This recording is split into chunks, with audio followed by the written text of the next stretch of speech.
So today we have our own CB Aberle talking about all concepts being essentially algebraic. Thank you. Okay, so yep, as David said, I'm going to tell you why all concepts are essentially algebraic. And so I thought I'd start this off with a quote here from Michael Francis. And so it says, "Algebra is the offer made by the devil to the mathematician. The devil says, 'I will give you this powerful machine. It will answer any question you like. All you need to do is give me your soul. Give up geometry and you will have this marvelous machine.'" So today, I'll be playing the role of the devil. And so we're going to start off with just a general recap of algebraic theories. A lot of this will probably be stuff that a lot of you have already seen before, but just to make sure we're all on the same page. So many of the most common structures in mathematics can be described entirely in terms of operations and equations governing them. And that's something I think all or most of us are pretty familiar with. But so like consider, for example, here's a compact way of describing a group. You have some set G, and you have an identity element, and you have some multiplication operation and inverses that satisfy your usual associativity, unitality, and inverse laws. And when we have a description like this, we can boil down the essential properties of a structure like this into syntactic manipulation of these equations built from these operations using variables and function symbols. And this, in turn, when you look at like the meta theory and the semantics of that, that reveals a bunch of intricate properties and dualities that all the structures that can be described like this have to have. And so when you're looking at things this way, sort of the machine of algebra is just the syntax and semantics of some kind of simply typed type theory. And so, because we could just as easily have written this description of a group in a more type theoretic sense, and you see all I'm doing here is I'm just saying, okay, now instead of a set, G's a type, and then I'm just keeping track of the types of each of the variables that show up in a context here. And so, like, normally you don't need to do that in algebraic theories because there's only one type around anyway. But so the question that I want to look at in this talk is what limitations, if any, this sort of type theoretic or algebraic syntax for mathematical structures has, and whether it can encompass all of mathematics or whether this infernal machine requires us to sacrifice something. And so just starting with a recap of ordinary algebraic theories after Lawvere, but this time looking at them from this more sort of type theoretic perspective. We will say that the type theory of algebraic theories has these 7 essential judgments. So we have signatures, which are like descriptions of algebraic theories.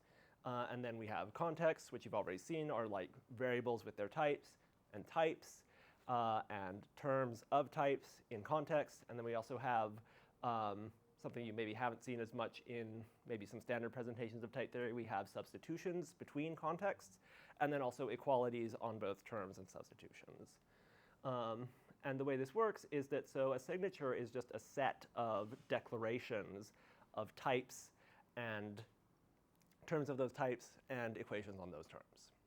And then once you have a signature like that, you can build up context using variables and types, and then use contexts or use variables from the context as terms in that context. And then we can also form types, and because our contexts are like lists of variables with types anyway, it doesn't really change the expressive power of the theory to also like add a unit type and a pair type, because you can always just tuple up things in the context anyway. And so then to build a term, if you declared that a term has some variables, so it basically behaves like a function on those variables, you use these substitutions to instantiate those terms by basically like applying them to arguments that are encoded in the substitution. And so then the rules for forming terms of these tuple types that we introduced are very standard, just like there's just one element of the unit type, and then you can make a pair, and you can take the first projection and the second projection of those pairs, and then a substitution is just a list of terms in the domain context whose length and types of constituent terms match the codomain context. And also, as you would expect, substitutions can be composed associatively and unitally. They form a category, so cool. And then finally, our equality relation, it has to be an equivalence relation, and it has to be a congruence with respect to all the, yes? Oh. Yes? Can we go back over your slide? Yes. Go into, I don't know what your timing is like, so if I'm slowing things down too much. Oh, that's fine, yeah.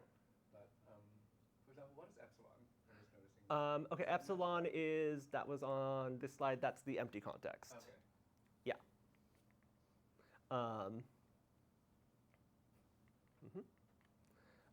And so, How do I interpret that? yeah, sorry. As an example, how do I interpret this on the side? This substitution into the empty context? Yes. So I mean, so the empty context will be when you turn this into a category where substitutions are morphisms. The empty context will be the terminal object. Yeah. And so then, right, so there's this relation of equality that has to be a congruence with respect to all the operations you put in your signature. And then it has to satisfy this like beta law and eta laws for tuples.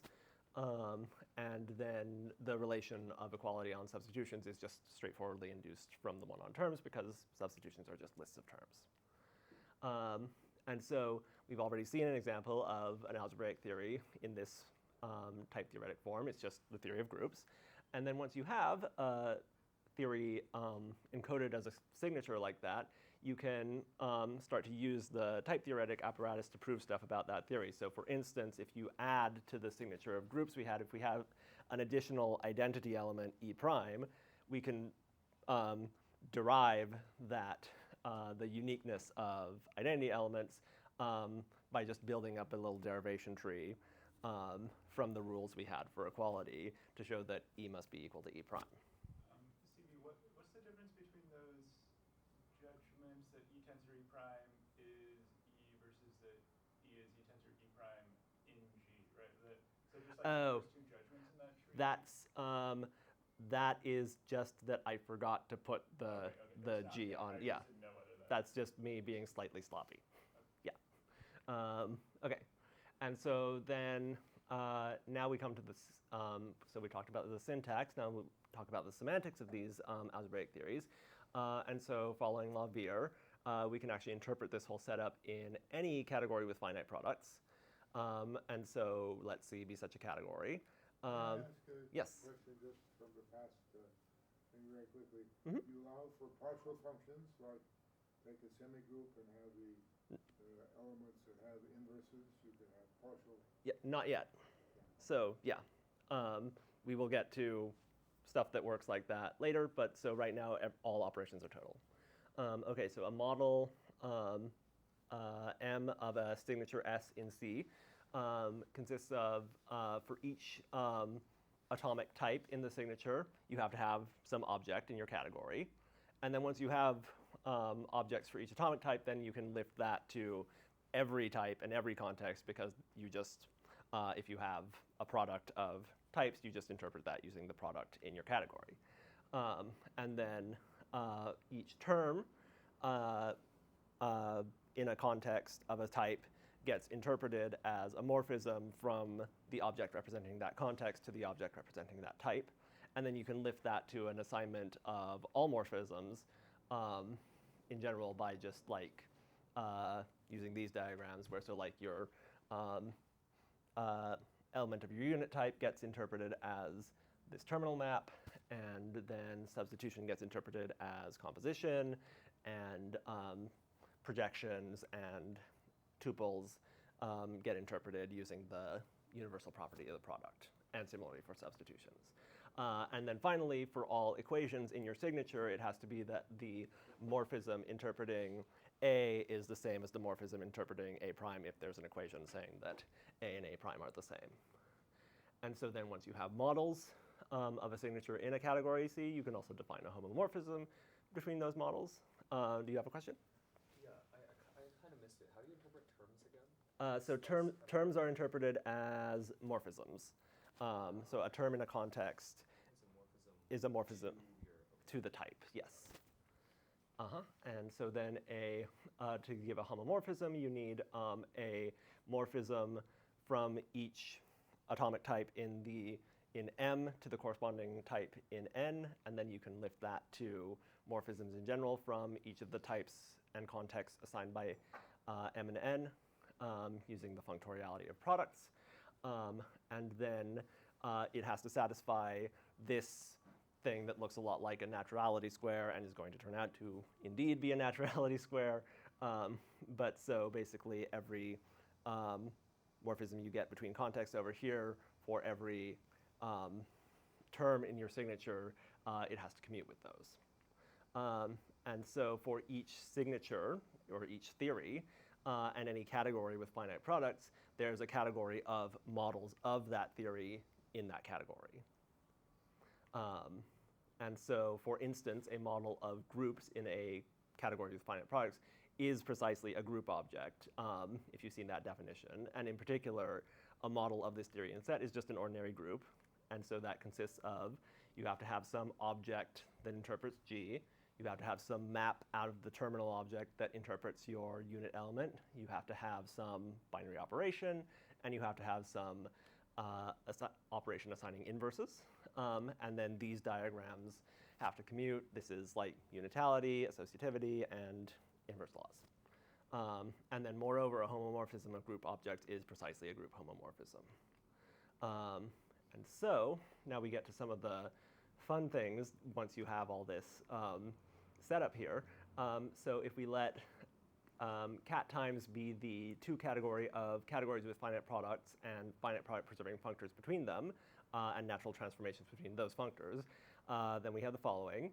So for any signature S, the functor that assigns a category with finite products to its category of models of S in that category is representable in that we can construct a category C sub S such that finite product preserving functors out of C sub S are equivalent to models of S in the codomain.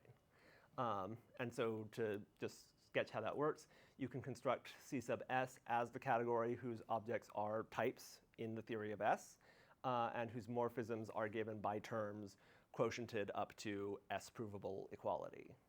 And so by construction, C sub S has all finite products, and it's such that finite product preserving functors from C sub S to D correspond to models of S and D, and natural transformations between these correspond to homomorphisms.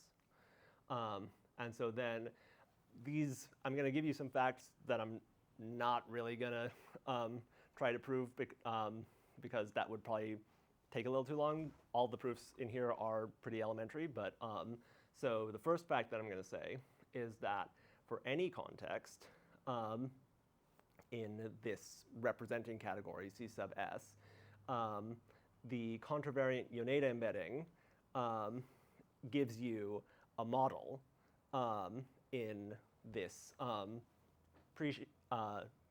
this co-presheet category that has finite products because it's a topos. This is basically because the Hom functor preserves products in its second argument. And so then the S models of this form are precisely the finitely generated free models of S. So they're basically the models that you get by saying, by giving for each type finitely many generators for that type. And so if we let little mod sub S be the full subcategory of S models in set spanned by these finitely generated free models, then moreover, this contravariant Yoneda embedding is actually an equivalence of categories, but a contravariant equivalence. So the category of finitely generated free models of S is equivalent to the opposite category of this syntactic category for the theory of S that we constructed earlier. And so finally, the final thing to note is that the category of models of S in set is actually the free co-completion of this little mod sub S under sifted co-limits. So you can generate all of the models of S from just these finitely generated free models, and that's something that Kevin was telling us about a bit last time. And so when you think about that, that basically means that the types in our theory correspond to these finitely generated free models, and then you can generate all the other models from those in a particular way. So basically, the syntax of this theory gives you all the information about the semantics. That's basically based on the fact that sets have quotients. Yes. Yes, that's right. OK, and so then, so this is a really powerful fact about algebraic theories, but it also sets some really strong limits on what we can describe in terms of algebraic theories. And so for that, I'm going to note one more fact about these. So if we have a signature S, let this brackets S be its set of base types, then so if you have a model of S in set that has some assignment of each of these base types to sets, that automatically gives you a function from this set to that. So you get this forgetful functor. And so this forgetful functor is, first of all, monadic. So it has a left adjoint, which exhibits this category of models as the category of algebras for the induced monad. And it's also finitary, so it preserves filtered co-limits. So for each signature, we get a finitary monad on this pre-sheaf category, whose algebras are the models of S. And conversely, given a finitary monad, we can recover the syntactic category as the opposite of the category of finitely generated free algebras for that monad using the duality we had on the last slide.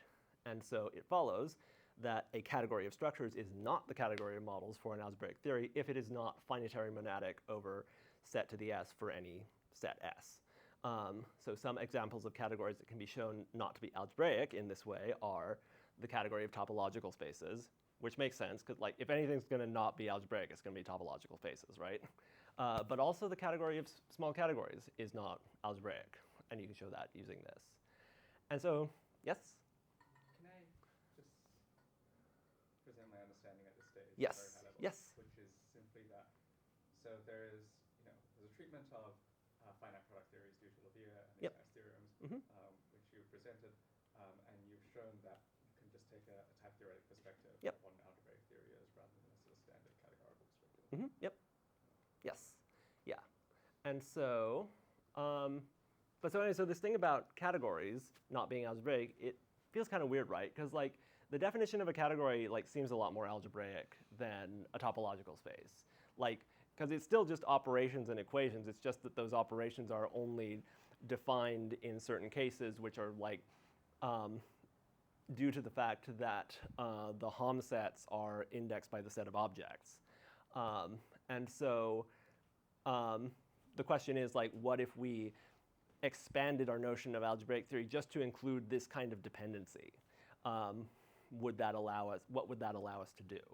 And so we can very straightforwardly do that by just moving from the simply typed approach to algebraic theories we had previously to a dependently typed one. And so to do that, now our type formation judgment is also going to depend upon a context, because now variables can appear in types.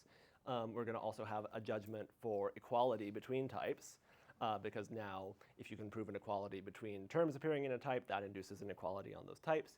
And then you're going to want that equality between types induces equicontainment of elements in those types.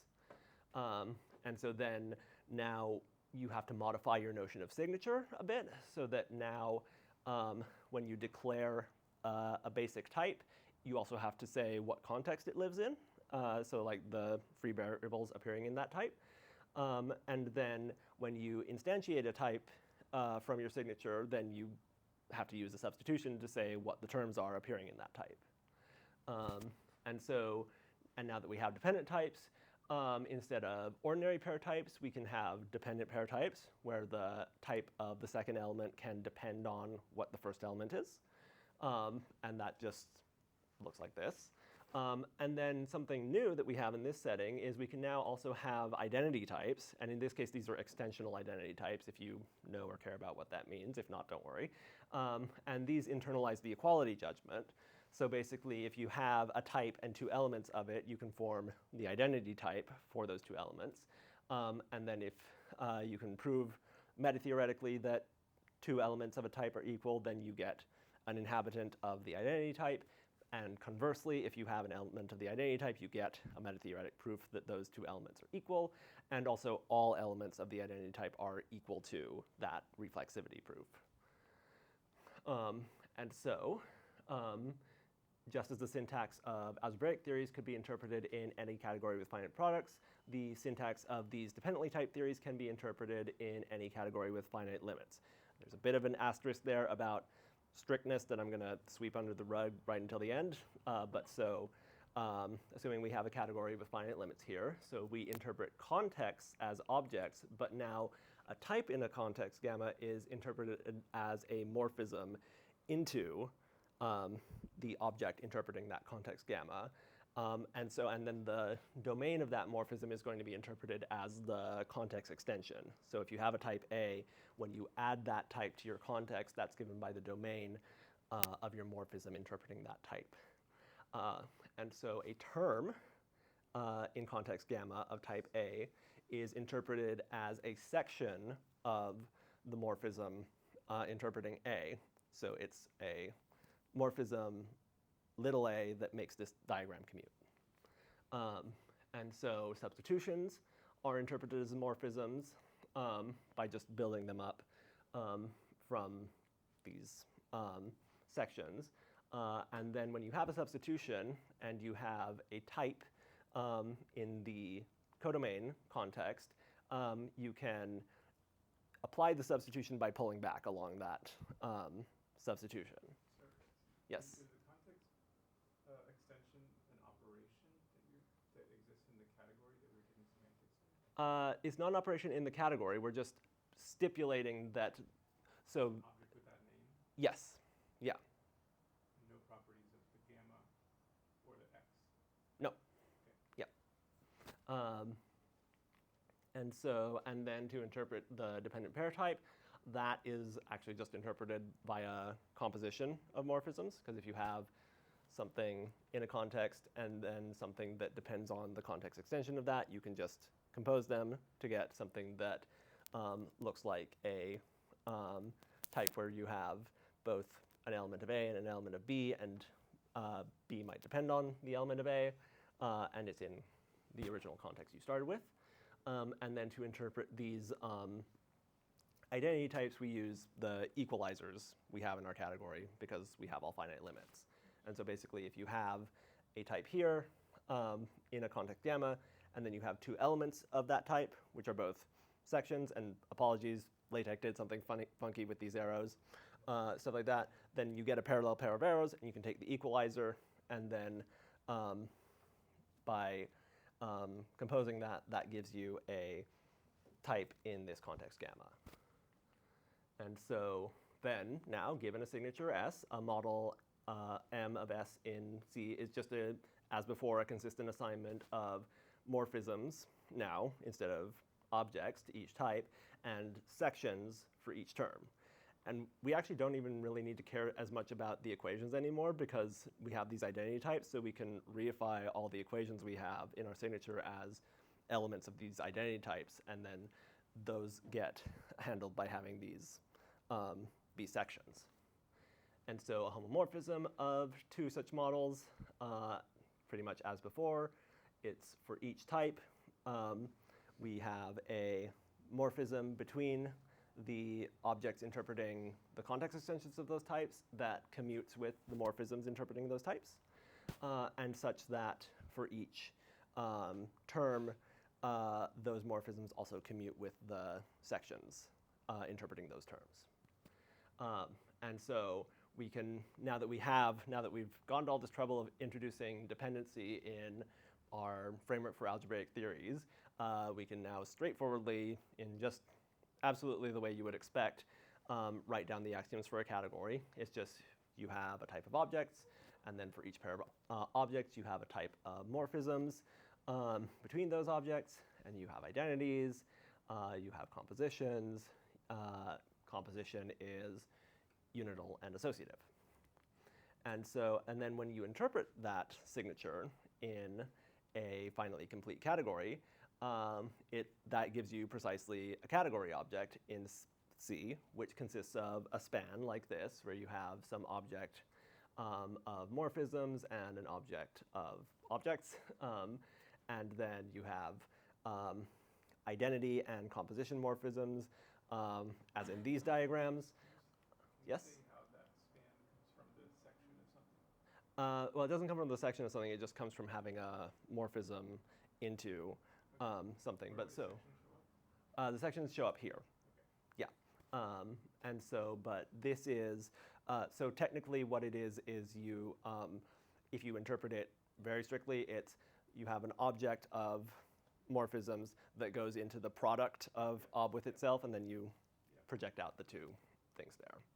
And so, and these have to satisfy the usual associativity and unitality laws, which is great. Okay. And so, and moreover, a homomorphism of category object is precisely a functor between them as typically defined. Yes? Hold that preserving functor. Homomorphism, yeah.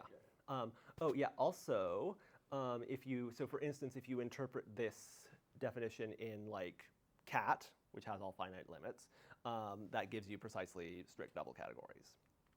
And so, as before, we can construct the syntactic category of any dependently typed algebraic signature as the category whose objects are equivalence classes of closed types now, so types in the empty context, and up to S-provable equality, because now we have equality on types too.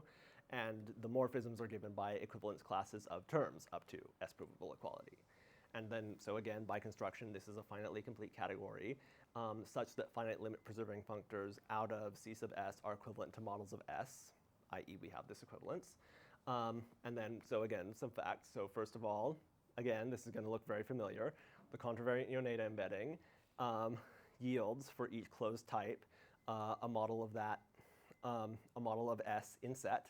And now the S models of this form are precisely the finitely presentable models of S. So they're not the ones that just have finitely many generators. They have finitely many generators and finitely many equations on those generators that you're quotienting out.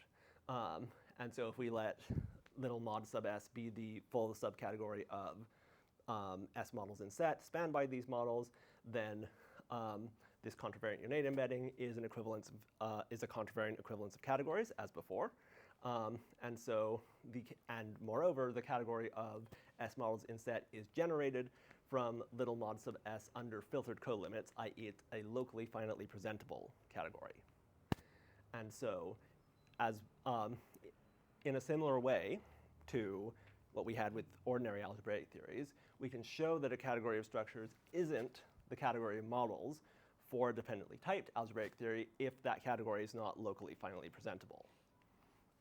And so we've already seen that cat is the category of models for a dependently typed algebraic theory, so we can use properties of cat being locally finitely presentable to sort of mediate between this like syntax and semantics.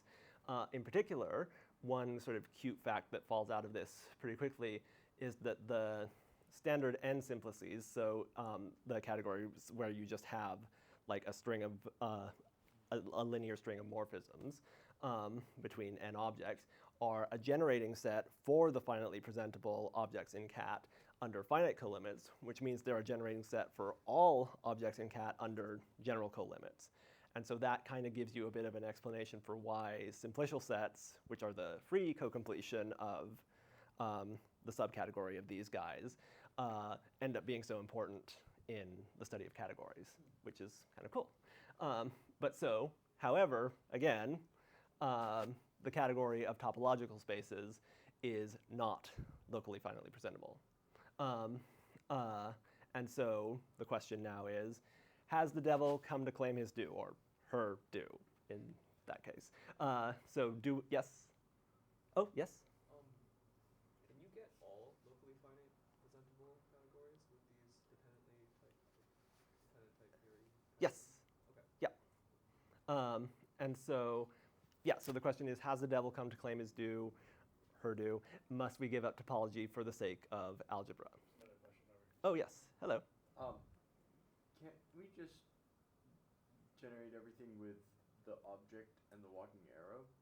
Not quite. So technically this does actually stop if you go up to the 0, 1, 2, 3 simplex, because you need that to state the associativity equation, and then you get everything else. But like I can co-limit together two edges to make a Oh yeah, okay, that's true. Actually, yeah, okay, so okay, yes, correct. Okay. Yeah. But yeah. Cool. Yeah. Yeah. Okay. Yeah. Okay. But anyway, so this leads me to kind of the thesis of this talk, which is that if you have a category of structures that's not locally finitely presentable, that's actually telling you something. It's telling you that you haven't given enough information about where those structures live. And if you zoom out to include not only those structures, but also the like universe that they live in, or at least some information about that, you can encode that always in one of these dependently typed algebraic theories. And so I'm going to show you how we can get to a thing where we can actually talk about topological spaces in this dependently typed algebraic theory setting. But to do that, I'm going to need to go through a few steps. So first off, I'm going to tell you how to do a category with finite limits in this. So we've already seen how to do a category, so we just need to add some more axioms to our theory for a category to talk about finite limits. And this might look a little daunting, but all this is just like the usual definition of having finite limits that you all know and love, if you just unpack it a bit. So we're using the fact that here that a category has all finite limits if it has pullbacks and a terminal object. And so up top here we just have axioms for a terminal object, which is very straightforward. You have an object. For any other object, you have a morphism to that object, and those morphisms are unique. And then for pullbacks, we have, if you have a cospan, then you get an object and a span that completes that to a commuting square, and that commuting square is universal in an appropriate sense. And so once we have this setup of finite limits, we can talk about isomorphisms and monomorphisms. Actually, we could already talk about isomorphisms in just the base theory of a category, but because if you have a morphism, you can say it's an isomorphism if you can give a morphism in the opposite direction that's a left and a right inverse. That's straightforward. Expressing the condition that F is a monomorphism is trickier, but once we have pullbacks in our category, we can make use of the fact that F is a mono if and only if this square that we can form with F in the identity is a pullback. And so we can just say that F is a mono if and only if the universal morphism from this commuting square to the pullback of F along F is an isomorphism.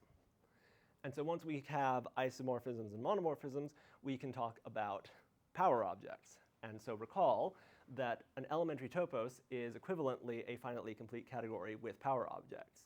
So we can obtain a theory of elementary topoi in this dependently typed algebraic theory setting by adding axioms for power objects. And so that just says if you have an object, then you have its power object, and then you get a relation from that object to its power object. So it's a monomorphism into the product of that object and its power object. And then for any other relation from between x and y, you get a monomorphism, you get a morphism from y to the power object of x that is, yes? What's the epsilon x object? That's the total space or total object of the relation x in P of x.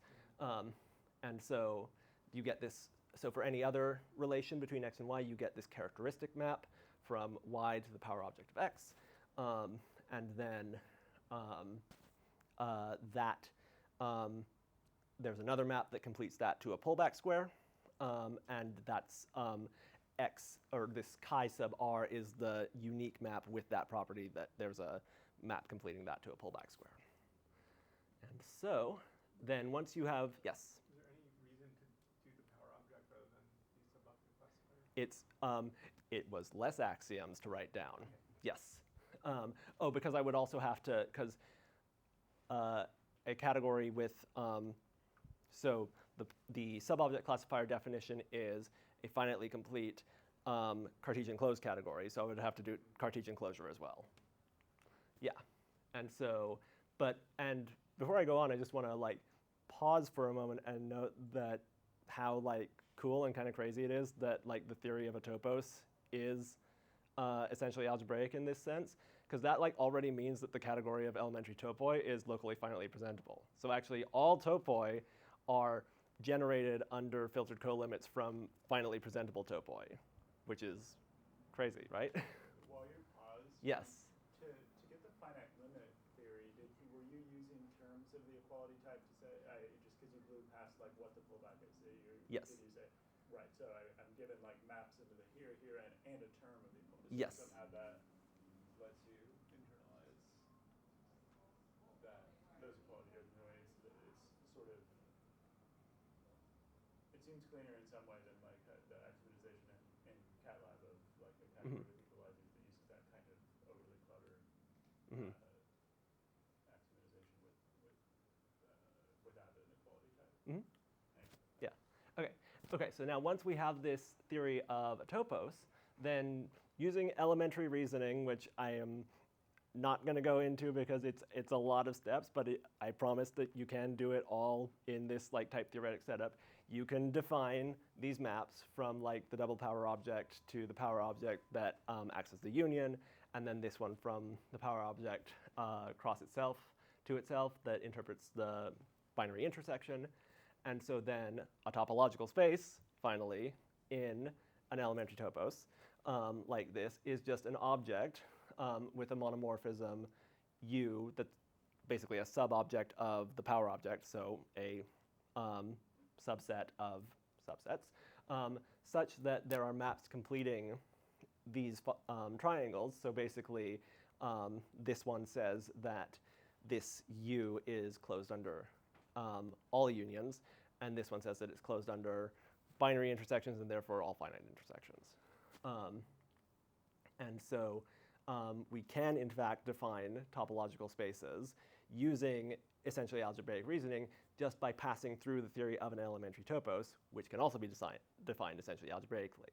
And so, for instance, the normal category of topological spaces is just because there's a forgetful functor from the theory of topological spaces in a general topos to just the category of topoi.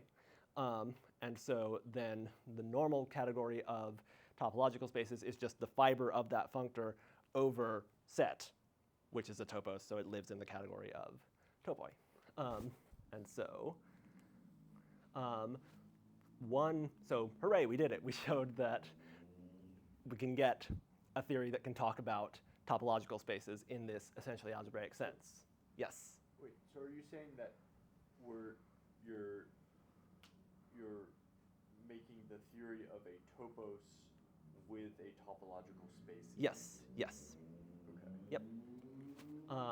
And so, so there's something interesting to note about how we got here, right? So we defined, along this way to defining topoi and then topological spaces, we defined finitely complete categories. And those were our whole semantic basis for this whole theory of dependently typed algebraic theories in the first place. So this kind of eats its own semantics. And in fact, we can go even further. We can just encode the rules of the type theory in itself this way, which is really cool. So basically, I'm not showing all of them because like once you look at it, it's like there's actually like several dozen rules. But so like basically, you've got a type of context, and then for each context, you have a type of types, And then for each context and each type in that context, you have a type of terms of that type in that context. And then you have a type of substitutions. You have an empty context. And then for each context and each type, you can extend that context with that type. And then for each context, type, and substitution, you can apply that substitution to that type. You can also apply substitutions to terms. There is this terminal substitution to the empty context. You can extend substitutions with terms. And there's also this was something we didn't have to do like explicitly when we were just talking about the syntax of these type theories because we just interpreted this thing where you're have a substitution from an extended context to the original context. That's just like throwing away a variable. So that's just like not using the variable. But in this case, we have to be explicit about it. And then there's a thing where if you use a variable in a context that gives you an element of that type or a term of that type, using this weakening substitution to say that this type also lives in this extended context, and so on. And so what's really interesting about this is that, or one thing that's really interesting about this is let's think about what are the actual types, like meta-theoretic types, and not the types inside this type theory, but the ones that we can build using all these axioms we have. And so basically we have our dependent pair types, so we can make lists of these types where each subsequent type can depend on the stuff introduced previously. And then we have things for like, we can say there's a type, and we can say there's a term. And we also have these identity types, so we can say this term and this term, when you compose them in this way, are equal. Basically the types you can build up correspond to lists of axioms stipulating the existence of types, the existence of terms of those types, and equations between those. So basically the types in this theory correspond precisely to the signatures that we had previously. So a type inside this theory is a theory itself, or a description of a theory. And so working in this theory amounts to working in the internal language of the opposite of the category of finitely presentable theories, dependently typed algebraic theories specifically. And so, for instance, all presentations of different kinds of type theories, at least if you can do it in terms of finitely many axioms in this way, live inside this theory. So for instance, here's the signature of dependent product types, again, as a type sort of dependent on the stuff we had before. And so this says that if you have a type in some context and another type that depends on the extended context, you can form the product type there, the dependent product type. And then if you have a term in this extended context from A to B, then you have this lambda abstraction that turns that into an element of the dependent product type.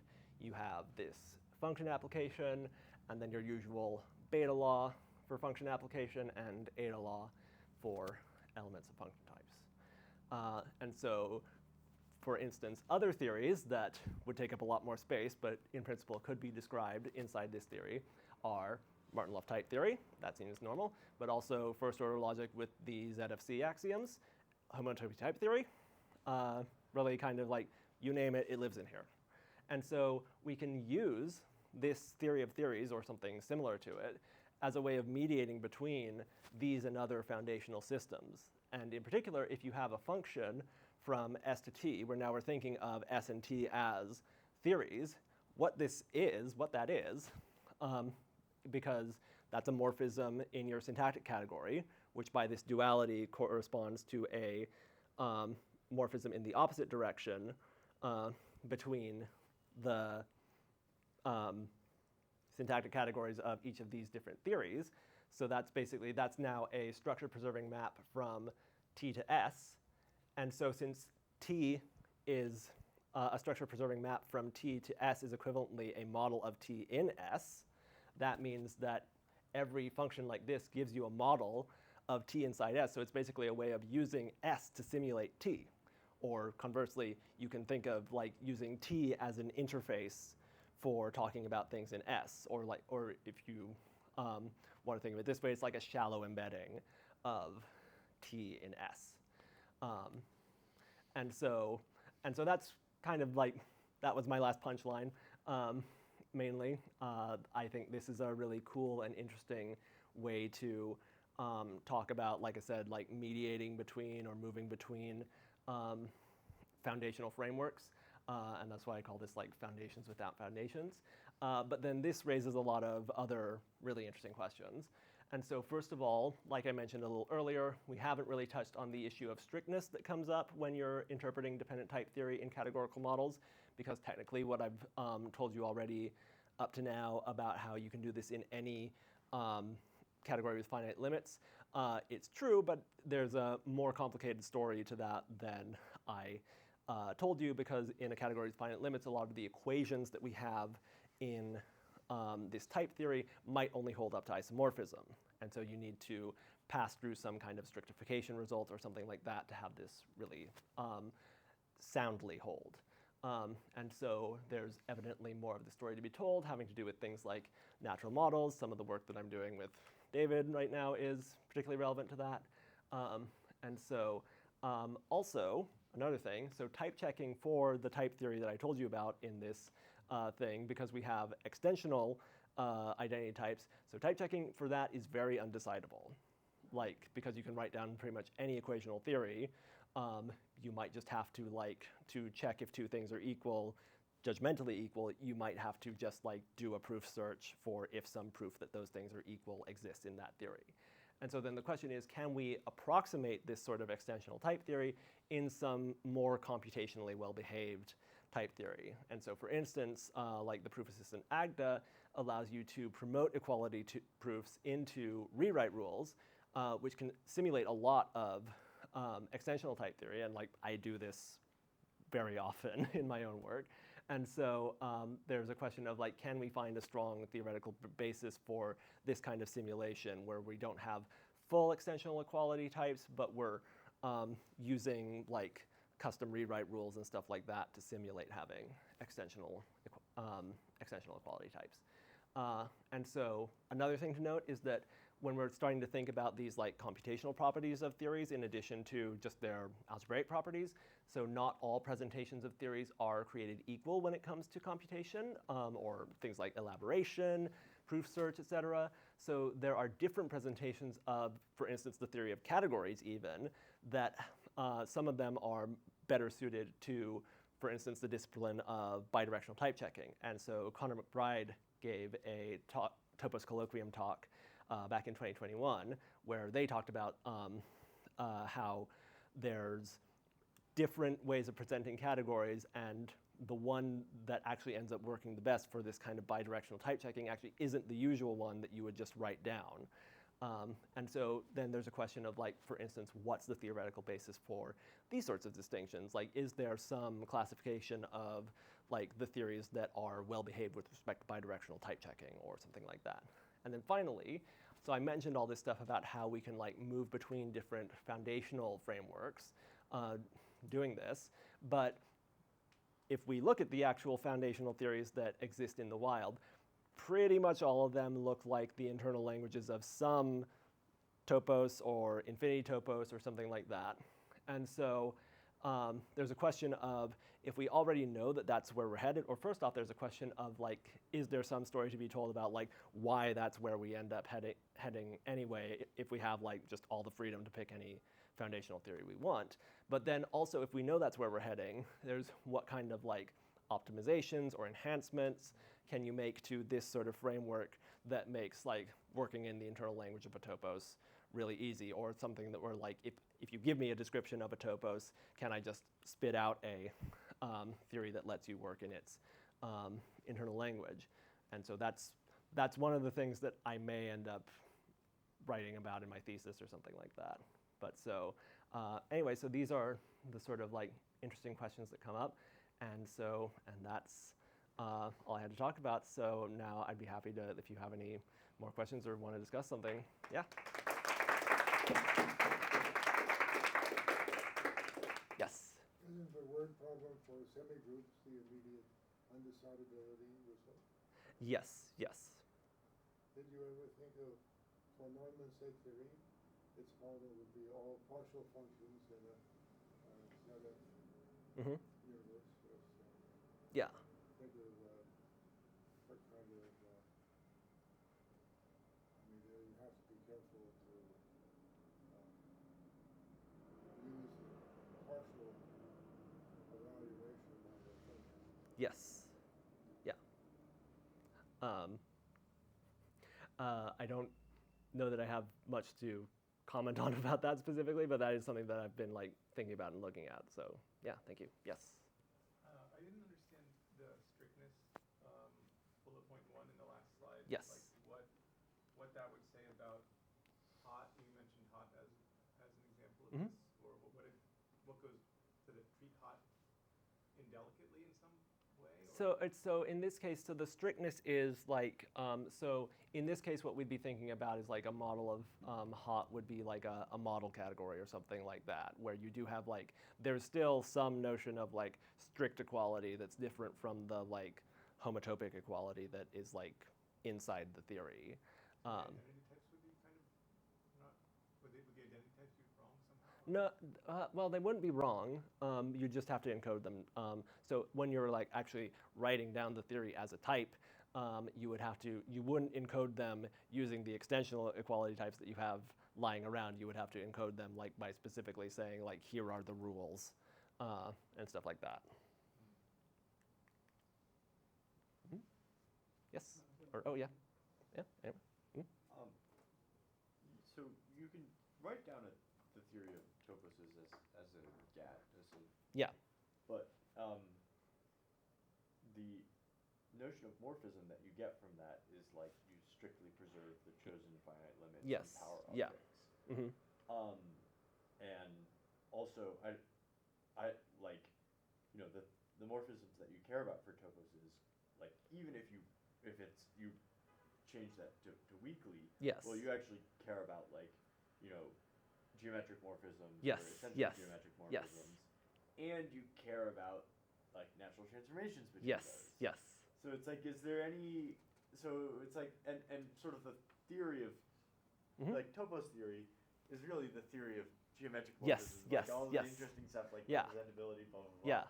Yeah. But so is there like any hope of getting That's I mean any of that from this? that's basically what I have in this like last bullet point on the like further questions slide. But like or that and that's like something I want to think about. Like so obviously you can write down like a theory of like two toposes with a geometric morphism between them and stuff like that, but that's not, you would want something more, and this is the sort of thing that I have been and I'm still spending a lot of time thinking about, is like what's a sort of like more elegant way to sort of get things like geometric morphisms and stuff like that to fall out more directly.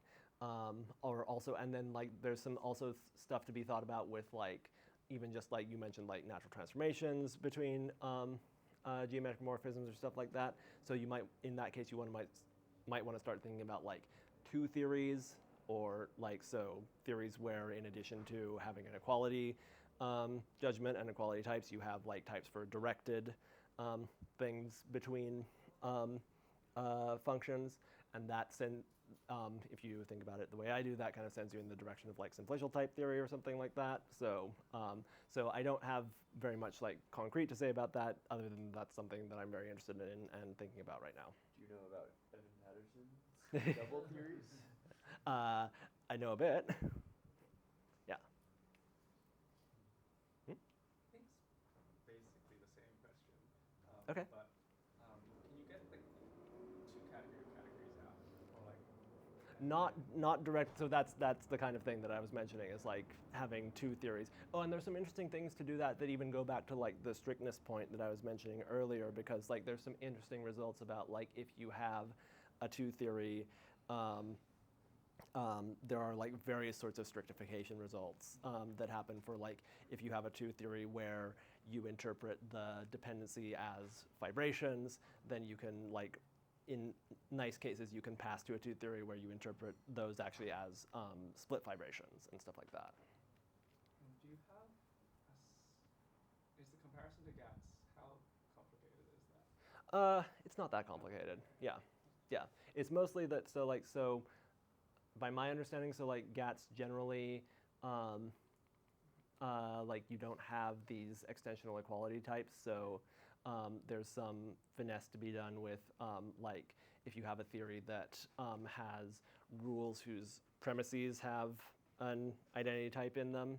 So, but that's yeah, it's that's the main obstacle, and that's not that hard to deal with. So yeah.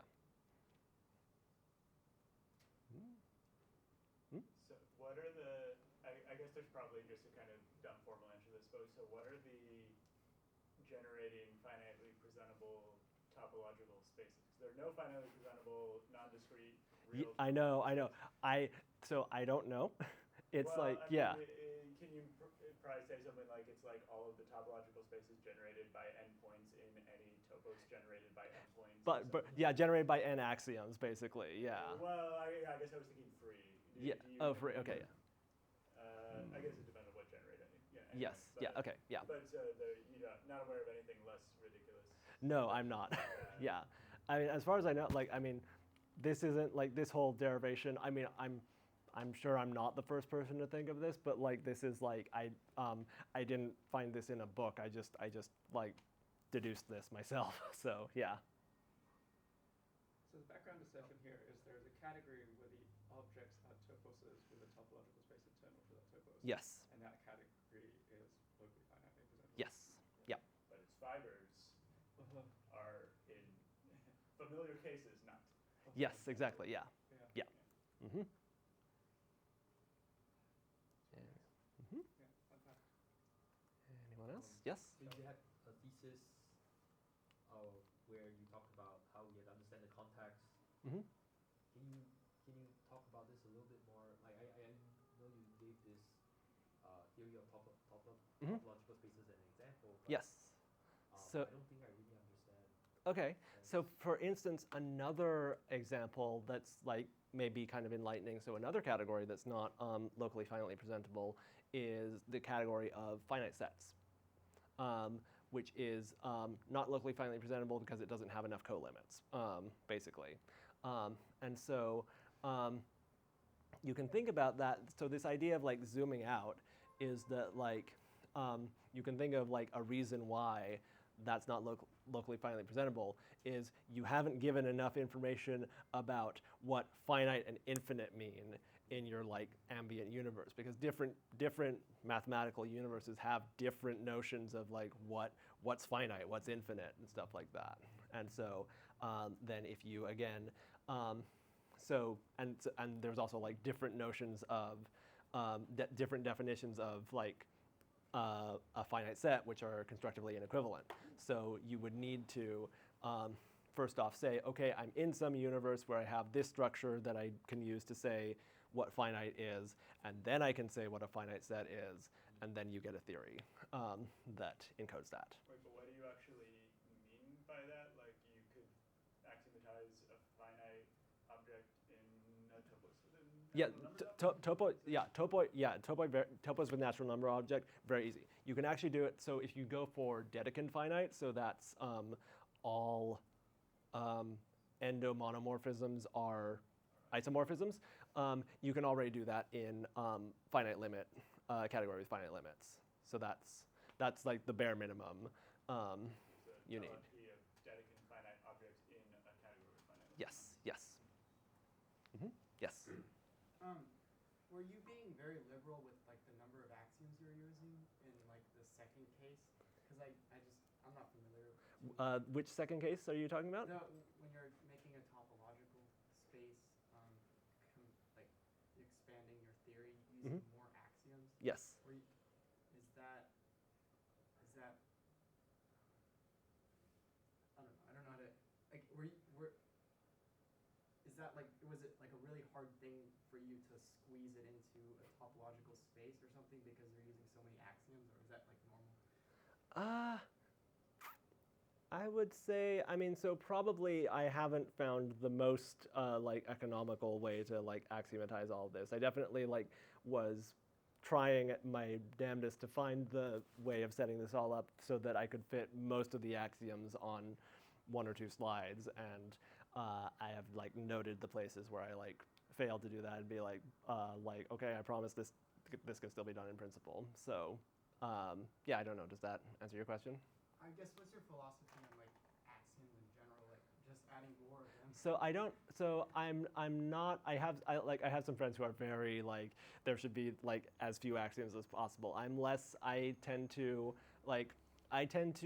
opt for. I prefer like semantic simplicity over syntactic simplicity. So I'm fine to have a like some theory that has like a decent number of axioms if it turns out that like the semantics are really nice, or like something that you can is like known and familiar from mathematics. So that's roughly my overall philosophy. So Thank you. yeah.